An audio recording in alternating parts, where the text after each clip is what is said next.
Well, hello man cavers, we are back to have a look at a new project that I saved again from the scrap man. Now thank you very much to Chris for tagging me in this on the FaceSpace website thing. There was a scrap man giving this thing away and he said, if anybody wants it, come and get it. And it was only 5 miles away and that was on the way to work. So this is brilliant news. So what have we got? Something I've never heard of before. It is a Kennedy-powered hacksaw. Look at this old bad boy. Let's get you in the tripod. No, we won't get you in the tripod, actually. We'll have a look round as we are. Yeah, and we'll see what's wrong with this thing. Now then, I turned up at the scrap man's and there it sat beside the house. You know, covered in rainwater, so it's obviously been outside a while. And he said he cleared it and it was scrap. And he thought that looked too good to scrap, he'd give it to somebody. So I said, oh, I'd love that for my YouTube channel. Here you go, he says. He even lifted it in his van for me. So thank you very, very much for donating this to the channel. I had never heard of Kennedy saws. It weren't until I thought I'm going to have a little look on the Googleator machine and I found that actually these are quite sought after. I'd never even heard of Kennedy powered hacksaws. Now then, I will drop a link for any of you that are nerdy enough to be interested in the history of Kennedy saws. I'll drop a link in the description down here of a website I found that explains all about Kennedy, how the company started, and the range of 2 saws they made. They made, I think it was a 60 and a 90, or was it a 90 and a 100? I can't remember. They made 2 ranges. The smaller one was more popular because it was more portable, because these are meant to be portable, used on building sites. Some of them were put on tripods. Some were sort of bench mounted, but these were meant to be a portable saw for like work sites. Anyhow, I know this is the bigger one. This is the 3.5 inch. So I think this is the 90 and I think the other one is an 80 or a 60 or something. You'll have to look on this website. And apparently these are the scarcer ones because they weren't quite so portable. And believe me, this thing is quite heavy. You need to be a good man to lift this thing on your own. She is quite heavy. And I have watched some YouTube videos on these, and I haven't seen another 90 or another 3.5 inch. If you look on the YouTube, you'll find the others. This decal in the middle, which is pressed into the aluminium, is much smaller in the smaller ones. So this label is very big, and that is cast into the alloy as well. It's not a sticker someone's put on. So this is definitely the bigger one. The other thing I realised was when I looked up, the smaller ones had 6 horsepower motors and the bigger ones had 1/4 horsepower motors. So let's check this again.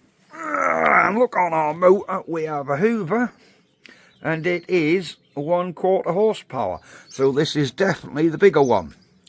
Now I think this thing was scrapped because the motor gave up.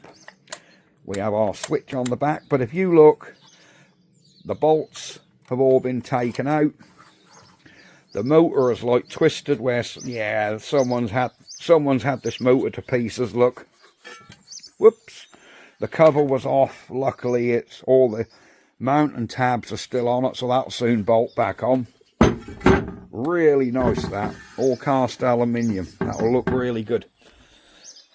And the motor is, if I try and turn it, totally seized up. The little pulley is turning on the flange, but the spindle itself isn't turning. So this motor, alas, I think has had it. I think that's why somebody probably scrapped it in the first place, because the motor packed up. I have had a quick look to try and find a 1/4 horsepower Hoover motor so I could replace this with an original. At the minute I can't find a 1/4 horse. I think I found a 1/2 horse. So if anybody has got a 1/4 horse motor let me know, especially if it's a Hoover one, because that will be fine. I would like to replace this with the proper motor it should have, which is the 1/4 horsepower Hoover with a 5/8 shaft. But all is not lost at the minute, because in the back of my van, I was down Man Cave HQ the other day, because I knew there was a couple of motors down there, and I have found a 1/2 horsepower motor. So it's sort of twice the power of this one, with a 5/8 shaft that will fit on here. But our mounting bolts, this side and this side, the spacing's right on my new motor, but on the other motor the mounting bolts come about here and here, so we'd have to put a bar in there or something to bolt the new motor to. But the new motor will fit, but it is about that much longer and about that much wider. It'll go on there, but it's not original. So I would like a 1/4 horsepower Hoover. If any of you guys have got one sitting in the shed, that would be great. But yeah, this is the Kennedy powered hacksaw. So let me get you in a tripod here, and we'll have a look at the features on this thing, because it is, well, quite different. So, what have we got here? We lift. There is an oil damper here, and whoa, which actually dampens the fall on it. So when it's finished, it don't just clunk; it will come to a gentle stop. Now then, this rubber boot here is all kaput. That's all like rotted away. How I'm going to do that, I don't know. Whether I can use an old steering rack gaiter, because I think these ends actually turn off here, so I could put a steering rack gaiter on there, which probably work. Yeah, it's a good idea actually. This menagerie, I think you turn this thing, that comes in, and then when you lift up, I think that nips it, and then when you put that right in there or something, it goes back down, look. So you turn that nips it, you lift, move this, and that goes down. Do you see what I mean? I think that's what this thing is for. That, like, pull that piston in a little bit. So it's got a good dampening mechanism, which is different to the ones I've seen on the internet, because the ones I've seen on the internet don't have this lever. They actually have a separate lever what comes through this hole, and a bar that sort of comes down, out and round, and there's like a ratchet mechanism. There's like another lever come down here, and when you push the bar, that like push the lever up to let this down. But this, I think, all like holds itself on this menagerie here. So you just lift it up, and that nips, and down it goes. So yeah, that is our Kennedy powered hacksaw. Doesn't it look really nice? And I've noticed a spelling mistake, I believe. No, I haven't noticed a spelling mistake. I do beg your pardon. I thought they'd spelled Kennedy wrong on the connecting rod, but they haven't. Now, the smaller model saws had a 6-inch jaw. So they basically take a standard hacksaw blade, which you basically break in half and go in. But this is not a 6-inch. I think I've measured this, and I think this one's 10-inch. So we put, you can actually see remnants. Yeah, you can actually see remnants of a standard hacksaw blade in there. So you obviously undo the clamps and just use a standard hacksaw blade on there. But I thought it was a really interesting machine. I think they call these the Kennedy Hexacut, because that's all made of hexagon. You can't see a damn thing here, can you? That's all made of this like hexagon box. Really solid. But this is a really heavy little saw, which I do quite like. Our vise, she works. She definitely wants some oil. to get this voice to come back into play again. But yeah, this thing absolutely reeks of quality. And if you're wondering what oil goes in there, again, it's off this website, which is called lathes.com or something, about vintage machinery. Now, the oil what's meant to go in there, according to that website, is a 145 weight, so that's a really thick oil to give you a good dampening effect. There's no point putting your 1530 in there, because I think, but looking there, there's just an array of holes. See that? 1, 2, 3, 4. There's 5 holes there, which are probably 4 mil across. And I'm guessing the oil pushes through them. So a thin car oil is just going to push through them and give you very little dampening effect. But they do say people these days use a good 90 gear oil. Just fill this chamber up and the gear oil will squish through. So yes, we have the original belt, which still looks in very serviceable condition. Might be a mission to get that off. That's probably an idea to take the motor off instead of trying to pry the belt off. So I do not want to damage this belt, because I don't know where you'd even think about getting another one. But I do like the sprocket, or the pulley. Now you can see now when I turn up, you can see that the pulley's turning, but the shaft of the motor isn't, which is really good in one way. Yes, it means the motor is seized up, but it also means this pulley will come off here quite easy to go on another motor. So yes, really well made machine.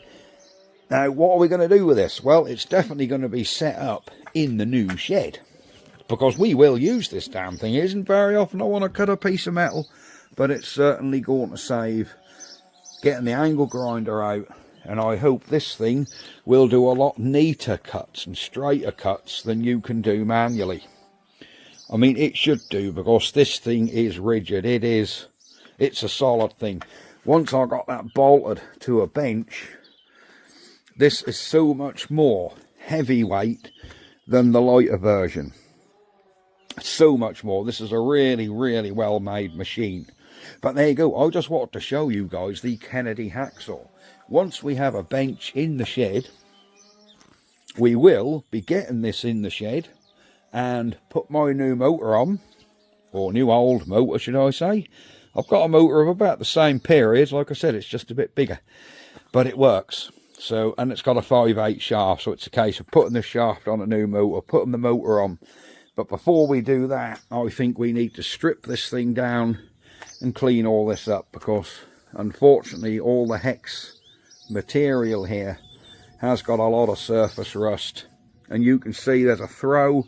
It looks like it comes up to here and back to here, so we've got sort of a throw going to there and up to there. So we need to make sure this is all nicely shined and lubed. We'll probably Scotch-Brite all this up, clean the whole thing. Oh, look at the aeroplane. Let's see if we can zoom in.